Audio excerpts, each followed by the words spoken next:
Segment 2, Gold and Black Live. I'm joined by Tom Dienhart and Brian Neubert. And I want to thank our sponsors again, Hilton Garden Inn, State Farm agent Trent Johnson, and Triple X. And guys, before we get to football, I did want to talk about the Alan Griffin suspension. Brian, we talked off air during the commercial break about how this may have transpired with the Big Ten. Kevin Warren, of course, lays down the 2-game suspension, 48 hours. Well, close to 36. 30, yeah. After this had all come about, and Brad Underwood calls it a little bit excessive. You had an interesting theory on what that may have come how that may have come. My personal theory. If any Illinois fans are watching, they're going to be really mad at me here in a few minutes.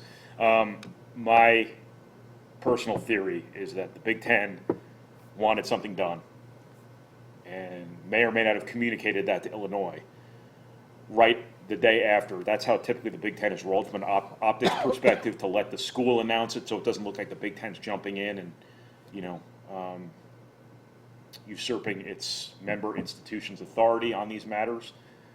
My guess is that the Big Ten reached out to Illinois the day after the incident. In that time, they had the kid tweet an apology, and Brad Underwood called Matt Painter. But the Big Ten, I guess, gave them 2 business days to do something about this. And then once Illinois didn't, the Big Ten stepped in. Why else would you announce this 36 hours after the fact, basically, after 5 p.m. on a weekday? I mean, that's just doesn't stand to reason. Now, the thing that I wondered about is when you didn't hear anything the day after, you kind of wondered if the Big Ten was just going to kind of stand down to Illinois on this. The jaded perspective here is that Kansas State gave Illinois and Alan Griffin a hell of a lot of cloud cover on this, because this would have been a much bigger story, probably nationally. Yeah, no question. They both have the same because it was so the optics were so graphic of him stepping on Stefanovic, you would have seen that clip all across the country probably, but instead you see Silvio De Sousa holding a chair over his head trying to brain somebody. But the point is that I think the Big Ten probably gave Illinois a chance to self-impose something here to save some face. It didn't, so the Big Ten stepped in. Yeah. Was it excessive? That's probably not for me to judge.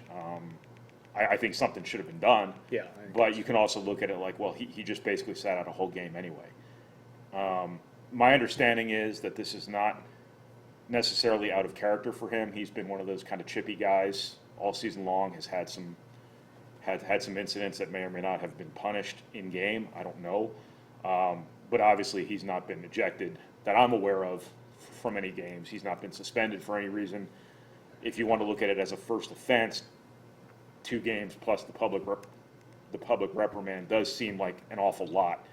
But that being said, you all saw the video of him, doing what he did, taking a pretty significant shot at Stefanovic after maybe he tried to take a different kind of shot before that and missed.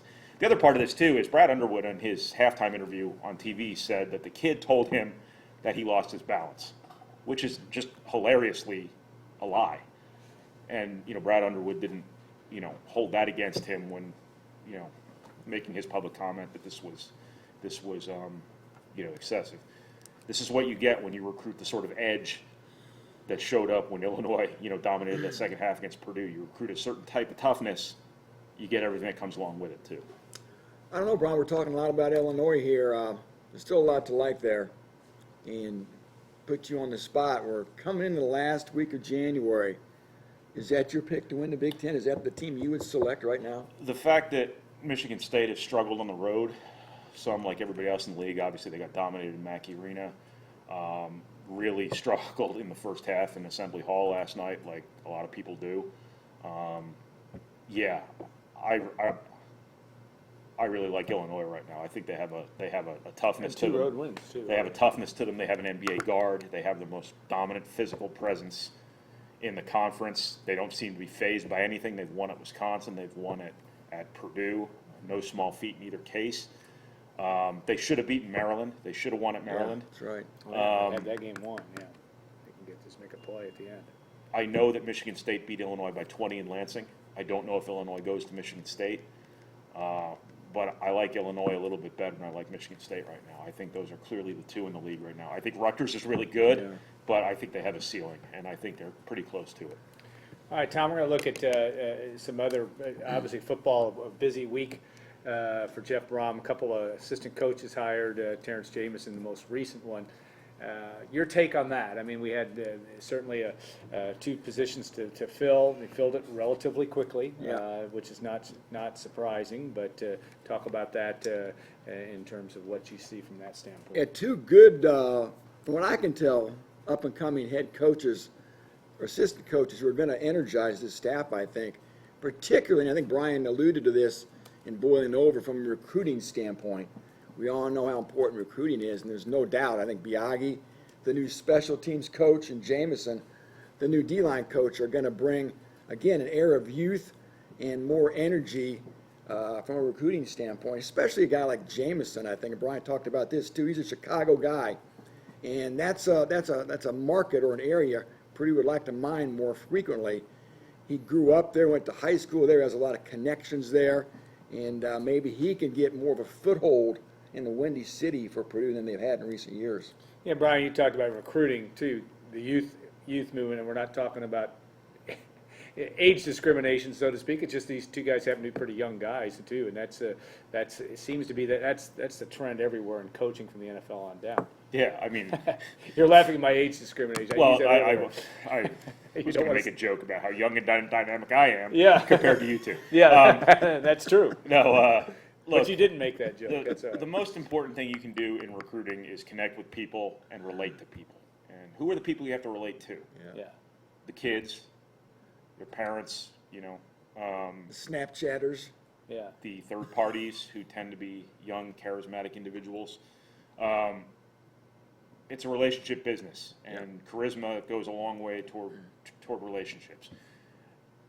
Not to say an older individual cannot be charismatic.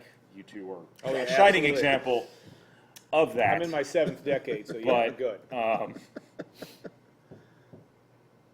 Energy is a big part of charisma too, and you know I think we can all agree that a 35-year-old up-and-comer working his way up the ladder is probably a little more likely to be a little bit more energetic than maybe the 58-year-old who's, you know, bounced around a little bit and is probably in the 7th inning of his college coaching career. That's just the reality of it, and that's always been the case. That'll always be the case. And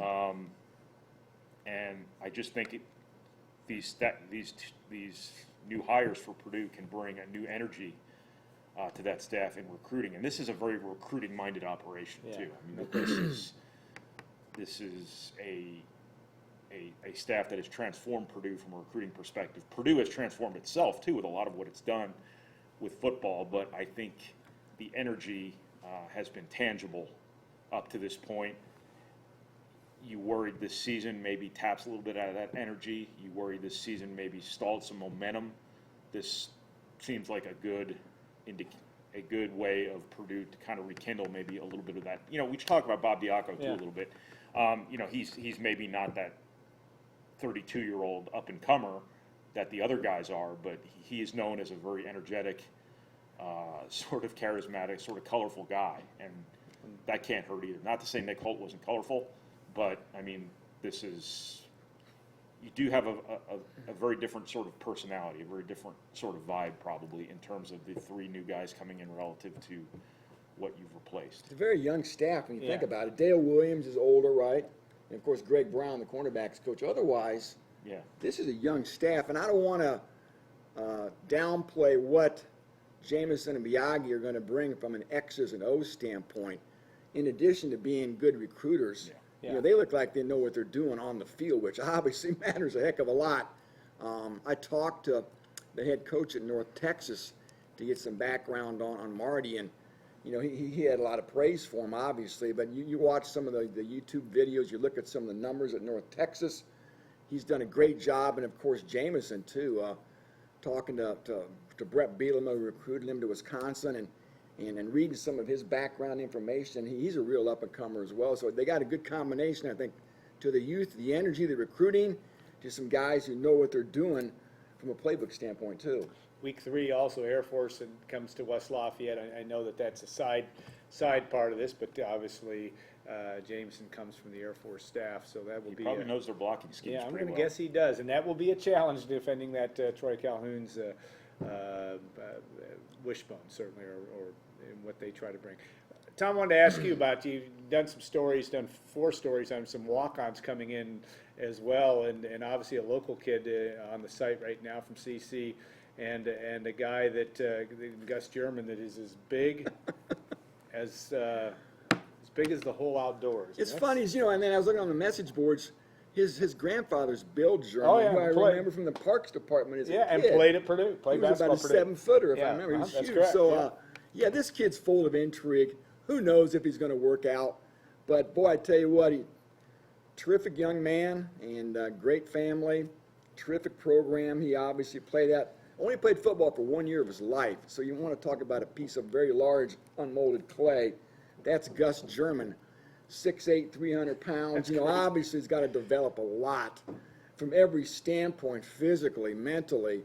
You know, you name it, I'm sure he's very underdeveloped. But who knows what the future holds? We've seen a lot of great walk-on stories in the past. This guy's Especially probably those types this guy could be 4 years away from even getting on the field. Who knows? But very intriguing guy to keep an eye on, you know, in the coming years. Yeah. Our next guest, J.R. Roman, could probably speak to the German family and also the fact Bill was his grandfather, a long-time Lafayette staple, to say the least. Brian, obviously Junior Day this weekend. We don't know all necessarily everything that's going on with that, but this is an important. It's just amazing to me that the coaches have obviously been out and on the road, but January has become the new. I'm not sure what, but in recruiting, it's a big time in terms of trying to make contacts and continue on working on that class for next year. Well, under the old calendar, the 2020 class wouldn't have been signed yet. Yeah, right. But the 2021 process started like a year ago. Yeah. I mean, this is football recruiting nowadays is not even remotely close to what it was 5, 6, 7 years ago. I mean, everything is different. June is the new September. June is the new December. I'm sorry. June's the new I'm December. already confused. Yeah. 60's the new 40. December. I keep saying that too. So. January is the new April. I mean, it's just. Yeah, it's crazy. You may have a meatless Whopper. It's become Yeah. it's going to be on the basketball schedule here pretty soon. It's Yeah. going to be. They're clearly working toward a September signing date. A lot of these kids take their visits in June, commit. Yeah. The NCAA before long will allow them to sign in September, probably go through their senior year. What you'll have to do is put in some fail safes against coaches getting fired and whatnot. They'll have to work around some things in terms of being in the NCAA eligibility clearinghouse before you can take your visits. But this will become basketball, basically, where you sign early in the fall, and if you don't, you're a late signee signing when you would have signed normally, prior. But you know, basketball's got no fail safe if your coach gets fired. I can sign in Not November. officially, no, but schools will let out. Okay. It's up to the school to let them out of the letter. I got you. Yeah. But you don't want to fight that PR battle. You don't want to fight that optics battle, where you're being heavy-handed with a kid when you just fired the guy they signed with, or that guy left for another job. That's a really tough look Yeah, to it take is. on Yeah, there's no nowadays question. if you want to continue to be a draw in Sure. recruiting. Yeah, no question from that standpoint. You have still some about a month away, 5 weeks away, we think, from the start of spring ball. And I know that from a recruiting standpoint too, Brian, you've talked about what Purdue needs. You've written a primer series a little bit on the site in terms of this class. Is it easy to define based on the seniors that are coming back, that are on the roster? Is that What not class even are we talking about? Well, class 21. Because we're right in that bubble between the yeah, two. Yeah. I'm sorry, you said 20. That's a 20. Well, I'm just saying, what will Purdue focus most on in the class of 21? Oh, 20. Well, current Okay, juniors. well, in 2020, they still need a quarterback, they Yeah. still need an offensive And lineman, they that's still need still- linebackers. And that still could happen. Yeah. But 2021, you know, you have to stock linebacker. I mean, you are so thin there right now that you're throwing Band-Aids over to Marcus Mitchell, obviously the junior college player you only have for 2 years. If you go out and find a graduate transfer, you only have him for 1 year. Yeah. You have to restock your ranks there. One tight end. You have to sign a tight end because you didn't sign one this year, Yeah. presumably, provided nothing crazy happens here in the next couple of weeks. The lines, you're still not in a position here where you have your depth probably where you want it. You know, you have to start. The thing about upgrading your recruiting in the way Purdue has is that sometimes you get guys who are so good, so fast that, you know, you can't really bank on having them for 4 years either. Yeah. So Purdue's got to start preparing for life, probably without George Karlaftis. Purdue's got to start preparing for life without Rondell Moore, maybe David Bell. Who knows? So you still got to keep getting that level of recruit, because that level of recruit doesn't stay in college all the time for 4 years. But Purdue's got to get its offensive line still to the point where players are coming into the program, developing, and giving you stability, so that you're replacing seniors with third-year sophomores or juniors instead of replacing seniors with redshirt freshmen, and then living through the growing pains that come with those guys. You've still got to get more physical up front on defense. You have to get some impact linemen there. But what jumps out more than anything, and you have to sign a kicker probably in this class. J.D. Dellinger walking out the door after this year probably suggests that you need to go out and get a kicker. That's a market where you can go out and get one of the best guys in the country, because 25% of the schools out there are recruiting a kicker every year. Rosters, anything Yeah. else that comes to mind from a roster standpoint? And again, it could be, there may be 2 or 3 spots in theory still left for 2020. We just don't Yeah, know. that's the thing is I was going to ask Brian, but we can talk about it next week because the next signing day is coming up, Right. February 4th or whatever. And there's only a handful of scholarships available from what we can tell. I think Purdue signed 20 guys in December with the 21st guy who's going to gray shirt. So do the math, right? Yeah. And look at the needs that are still apparent. There still are no graduate transfers, right? Yeah. And we know Purdue's need, like Brian said, for the offensive line, for linebacker and quarterback. So I wonder if we're going to see any freshmen sign in February. I'm just thinking out loud. They want to add grad transfers. You know they're shopping for grad transfers, but maybe we won't hear any names until deep into the spring semester or into May. Who knows? So to me, that's sort of fascinating. And again, offensive line, linebacker, quarterback, probably defensive line too, are, to me, 4 areas that still need to be addressed in some capacity before the school year ends. Yeah, going to be an interesting storyline that we'll be watching certainly on the site as we go into late January and into February. All right, we're going to take a 2-minute break and bring in J.R. Rohrman, who has been waiting patiently. We made him stand in the corner there and just stick his nose in the corner, poor guy. But no, we're going to bring him out. We'll talk about the Rohrman Field and all that went into that process. Interesting story as well, as we'll look forward to having J.R. on to our last segment. Stay tuned on Gold and Black Live.